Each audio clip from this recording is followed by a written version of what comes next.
Hi dear students, welcome to the business class. In previous video I discussed about advantages and disadvantages of informal organization.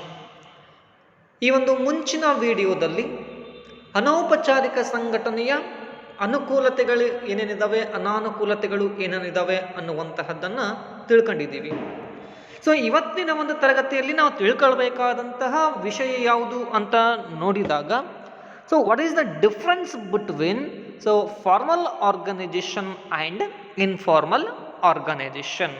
ಒಂದು ಔಪಚಾರಿಕ ಸಂಘಟನೆ ಮತ್ತು ಅನೌಪಚಾರಿಕ ಸಂಘಟನೆಯಲ್ಲಿ ಇರಬೇಕಾದಂತಹ ವ್ಯತ್ಯಾಸಗಳೇನಿದ್ದಾವೆ ಅಥವಾ ಇರಬಹುದಾದಂತಹ ವ್ಯತ್ಯಾಸಗಳೇನಿದ್ದಾವೆ ಅನ್ನುವಂತಹದ್ದನ್ನು ನಾವು ಸೂಕ್ಷ್ಮವಾಗಿ ಗಮನಿಸಿದಾಗ ಈ ಅನೇಕ ರೀತಿಯಾದಂತಹ ಅಂಶಗಳು ನಮಗೆ ಕಾಣಿಸುತ್ತವೆ. There are several differences in the formal and the informal organization. Yes, let us see one by one what they are involved in the differences.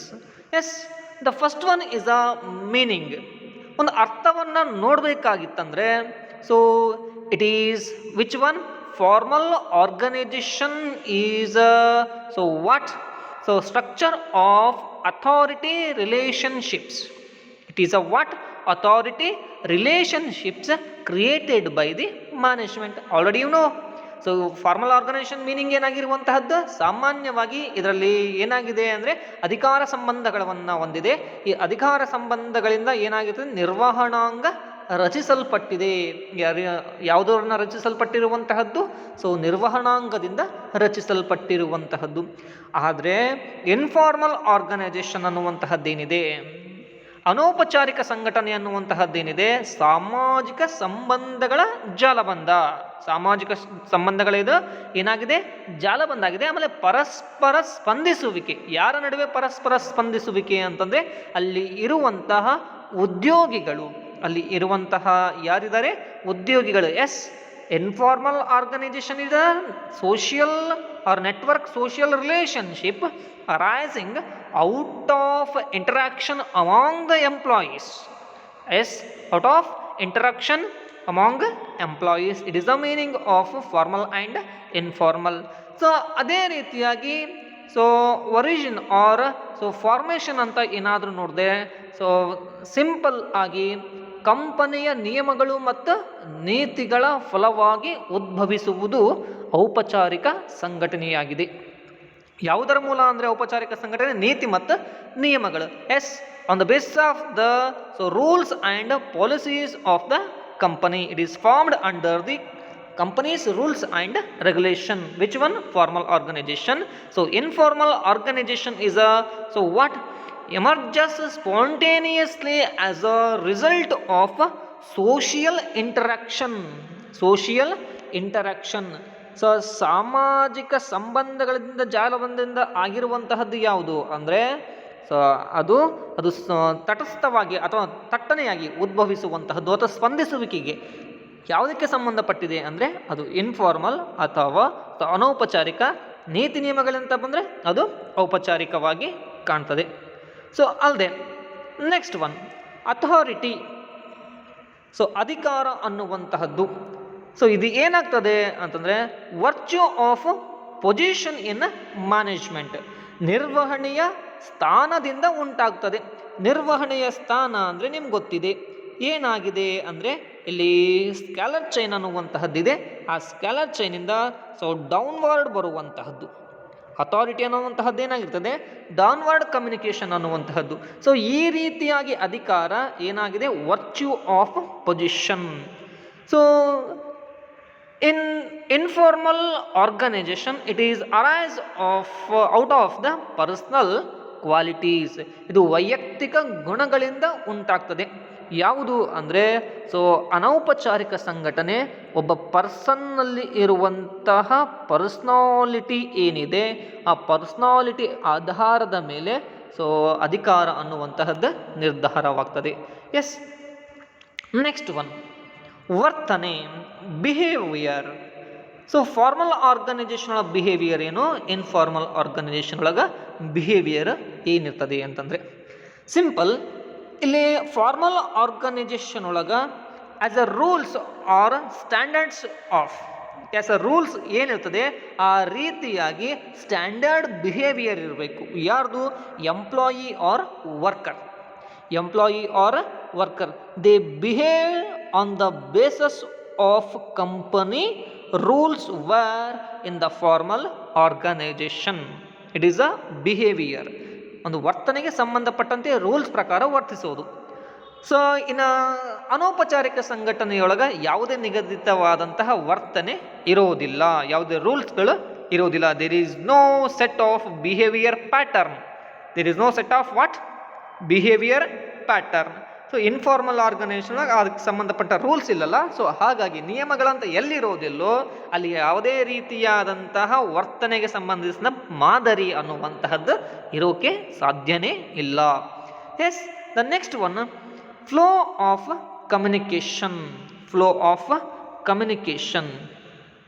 So ಸಂವಹನದ ಅರಿವು ಅಂತ ಹೇಳಿ ಕರಿತಾ ಇದ್ದೀವಿ. Yes, flow of communication it is a scalar chain. ಯಾವುದು? Already diagram ಹಾಕಿ ತೋರಿಸಿದೆ. ಯಾವುದ್ರ ಬಗ್ಗೆ ಅಂತಂದರೆ it is a scalar chain. Which one is a formal organization. Yes, the information flow by the level, step by step. So like top level to middle level to bottom level. Yes, clear? It is a what? Scalar chain communication. Which one? Formal organization. So informal organization is a what? It does not follow any decided channel or communication chain. ಯಾವುದೇ ರೀತಿಯಾದಂತಹ ಒಂದು ನಿರ್ದಿಷ್ಟವಾದ ಮಾರ್ಗವಿಲ್ಲದೆ ಸಂವಹರಿಸುವುದು ಯಾವುದು ಅಂದರೆ informal organisation. Already ಹೇಳಿದ್ದೀನಿ, A ಅನ್ನುವಂಥವನು ಇಲ್ಲಿ ಏನಾಗಿರ್ತಾನೆ, A B C D, ಇದೆಲ್ಲ scalar chain ಅಂತ ತಿಳ್ಕೊಳ್ಳಿ.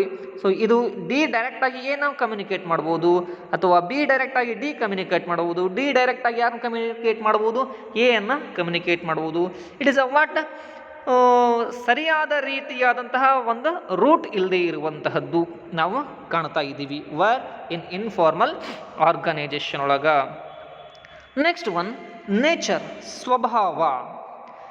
ಯಾವುದರ ಸ್ವಭಾವ ಅಂದರೆ formal it is very rigid in nature because of the company influence the what rules and policies on the employee.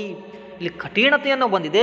ಯಾಕಂದರೆ ಕಂಪನಿಯ ನೀತಿಗಳು ಮತ್ತು ನಿಯಮಗಳು ನಿರ್ಬಂಧವನ್ನು ಏರ್ತವೆ. ಯಾರ ಮೇಲೆ ನಿರ್ಬಂಧವನ್ನು ಏರುವಂತಹದ್ದು ಅಂತ ನೋಡಿದಾಗ ಎಂಪ್ಲಾಯಿ.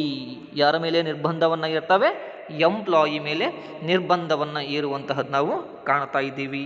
ಎಸ್, ಇದು ನಮನೀಯವಾಗಿದೆ or flexible in nature. Which one? Informal organization. Because of there is no any rules or there is no any regulations or there is no any flow of specific flow of communication. ಅಲ್ಲಿ ಯಾವುದೇ ರೀತಿಯಾದಂತಹ ನಿರ್ದಿಷ್ಟ ಸಂವಹನದ ಮಾರ್ಗವಿಲ್ಲ, ಯಾವುದೇ ರೀತಿಯಾದಂತಹದ್ದು ನೀತಿಗಳು ಇರುವುದಿಲ್ಲ, ನಿಬಂಧನೆಗಳು ಇರುವುದಿಲ್ಲ, ಮತ್ತು ಅಲ್ಲಿ ಇರಬೇಕಾದಂತಹ ಒಂದಿಷ್ಟು ಕಠಿಣತೆಗೆ ಏನಾಗಿದೆ ಸಂಬಂಧಿಸಿದಂಥ ಚಟುವಟಿಕೆಗಳು ನಡೆದೇ ಇರೋದ್ರಿಂದ ಇದು ನಮನೀಯವಾಗಿದೆ. ಯಾವುದಕ್ಕೆ ಸಂಬಂಧಪಟ್ಟಂತೆ? ಚಟುವಟಿಕೆಗೆ ಅಥವಾ ಸ್ವಭಾವಕ್ಕೆ, regarding to the nature or activity. Yes, the next one is the leadership, ನಾಯಕತ್ವ. ಯಾರು ನಾಯಕರಾಗಿರ್ತಾರೆ? ಎಸ್, ಇಲ್ಲಿ ಮ್ಯಾನೇಜರ್ ಅನ್ನುವಂತಹವನು ಬರ್ತಾನೆ. There is like what? Manager. The person with the maximum authority is considered as the leader. Because of the manager, that person have the authority to guide and punish or any kind of the organizational activity to conduct. ಇಲ್ಲಿ ಇವನಿಗೆ ಏನಾಗಿರುವಂತಹದ್ದು ಒಂದು ಸಂಸ್ಥೆಯ ಚಟುವಟಿಕೆಗಳಿಗೆ ಸಂಬಂಧಪಟ್ಟಂತೆ ಅಧಿಕಾರ ಇದೆ. ಅದು ಅಧಿಕಾರ ಯಾವ ರೀತಿಯಲ್ಲಿ ಇರ್ತದೆ ಅಂದರೆ ಪವರ್ ಇದೆ, ಅದೊಂದು ಶಕ್ತಿ ಇರುವಂತಹದ್ದು. ಯಾವುದಕ್ಕೆ ಸಂಬಂಧಪಟ್ಟಂತೆ? ಗೈಡ್ ಮಾಡಲಿಕ್ಕೆ. ಅಲ್ಲದೆ ಅಲ್ಲಿ ಇರುವಂತಹ ವ್ಯಕ್ತಿಗಳಿಗೆ ಒಂದು ಶಿಸ್ತನ್ನು ಪಾಲನೆ ಮಾಡಲಿಕ್ಕೆ, ಪೆನಾಲ್ಟಿಯನ್ನು ಹಾಕಲಿಕ್ಕೆ, ಅಂತಹ ವ್ಯಕ್ತಿಗೆ ನಾವು ಏನಂತ ಕರಿಬಹುದು ಅಂತಂದರೆ that person is consider as the leader. ಯಾರಿಗೆ? ಮ್ಯಾನೇಜರ್. ಅದು ಅಲ್ಲದೆ ನೆಕ್ಸ್ಟ್ ಒನ್, ಅದು ಅನೌಪಚಾರಿಕ ಸಂಘಟನೆಯಲ್ಲಿ ಯಾರಾದರೂ ನಾಯಕರಾಗಬಹುದು.